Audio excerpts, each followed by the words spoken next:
Hey, welcome back everybody. Mark here from Home Slots Fun. So I wanted to tackle a question here that I get quite a bit. That is, what are people actually doing, like slot attendants, employees of the casino, when they're walking by and they're messing with the machine? Are they changing the odds? Are they changing the payback schedule? What exactly are they doing? So what I'm going to show you is on this machine here, I'm going to show you exactly what they are doing, or what they could potentially do with the access that they have. There's basically three levels of access. There's an attendant access, and these are the people that just walk around and do the hand pays and such. And that's very limited, as you're going to see. But then there's a level 2, which is for the slot technicians, the managers, that kind of stuff. And that allows you to change things like the main system volume, etc. And then there's level 3, which is what requires reprogramming of the machine and all that, and it requires a lot of people to be involved, as well as security tapes to be removed, etc. So let's jump right in. I'm going to show you what each of those three stages look like, and let's get started.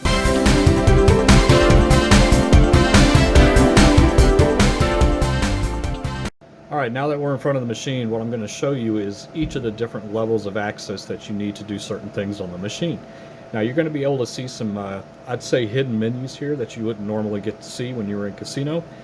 They don't reveal anything special, but they do vary by machine type, so just keep that in mind as you watch. But I'm going to go through just a quick explanation of what each thing does and what they're able to do and what they're not able to do. So let's talk about just the first thing, and that is slot attendants. These are the guys that are walking around, pushing in the chairs, paying your hand pays, refilling the ticket paper, things like that.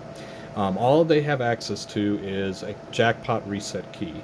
And so you can see it, they're probably on a keychain, you know, it looks like this. And so what they can do without even opening the machine, they don't need keys to open the machine. They can put it into the side of the machine. And if you've ever gotten a hand pay before, you've seen this before. So you put it in the machine and then they turn the key. And you can see we're in the attendant menu right here. So it's pretty limited. Accounting, diagnostics, history, setup, portal, and out of service. So they're able to put the machine out of service if they want to. They can go to the counting, they can see the machine counting like this, and these are just basically the payback percentage stats. You may see a slot attendant walking through with a clipboard and writing these values down. It's something that I've seen in some casinos, so keep that in mind. That could be what they're doing. Game accounting, so here's the master log of money in, money out, etc.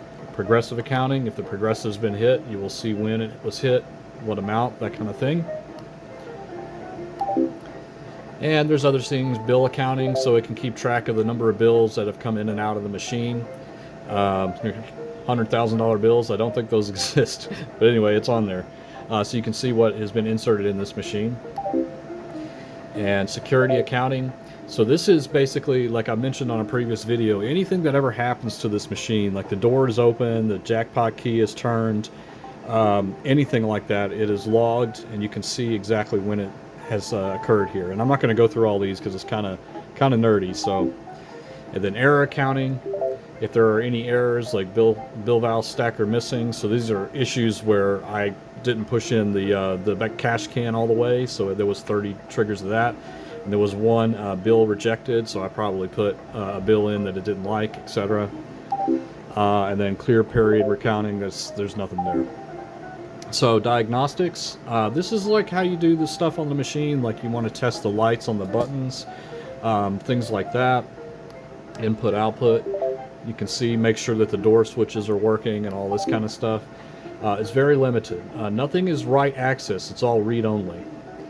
And another cool thing that you guys probably would like to see is history. So they can go back in time and look. Here's what the previous game looked like. Previous.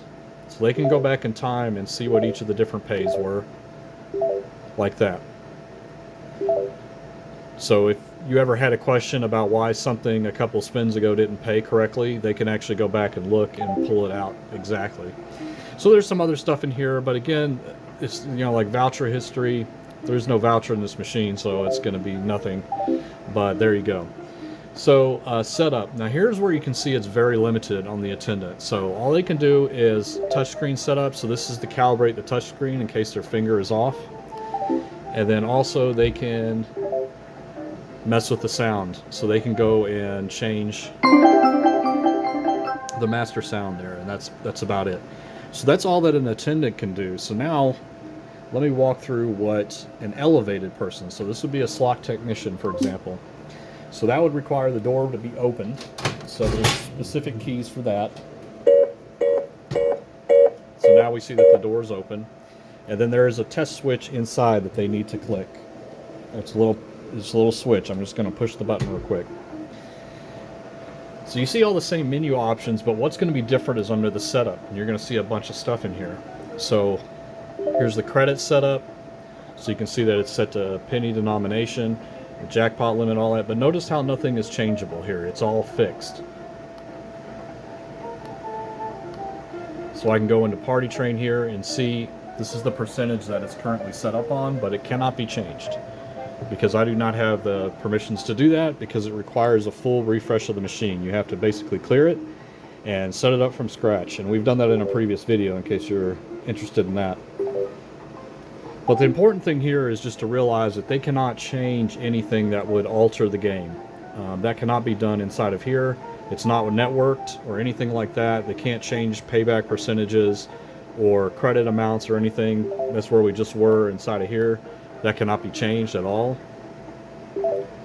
Even if it's remote, it doesn't matter. It can't change. They have to be at the machine. So very limited access here. There's not so much that they can do, but they have some additional controls over setting up vouchers so they can put what shows up on the ticket. So this is something that a casino employee would do whenever they're first installing a machine. They would put the location, you know, say Cosmo Casino, and then their address inside of there, and that's what prints out on the ticket. So they can do things like that. They can set up the jackpots, whether it's wide area, progressive, or standalone, etc. But again, all this stuff cannot be changed at the time. You can just see what it was set at because it requires a full refresh in order to set those things. And that's one of the things that I learned early on by doing these is that I have to really check my work before I hit the save button, because once you hit the save, it's completely written and you can't change it unless you refresh the machine. And again, when I talk about refreshing the machine, that means actually booting it from a clear chip, which wipes the machine's memory, hard drive, everything gets cleared, and then starting it from scratch. So you're basically returning it back to factory defaults, and you have to go through the entire setup process again. Everything is lost. The accounting record is lost. All that stuff is lost. And so this isn't something that casinos do very regularly, if at all. Most of the time, as soon as the machine hits the floor, that's when the setup process is done, and then it's left alone.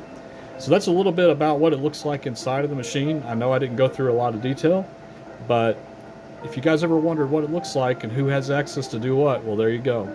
So I hope you guys enjoyed, and if you did enjoy this kind of stuff, I would love a subscription as well as a thumbs up, and click that notification bell, because I go live very rarely, but when I do, I don't really announce it. I know I'm terrible at that, but would love to have you join a live show, because we have a lot of fun here just playing machines and you know, learning what we can. So all right guys, thanks again for your time, and we will see you on the next video. All right, bye-bye.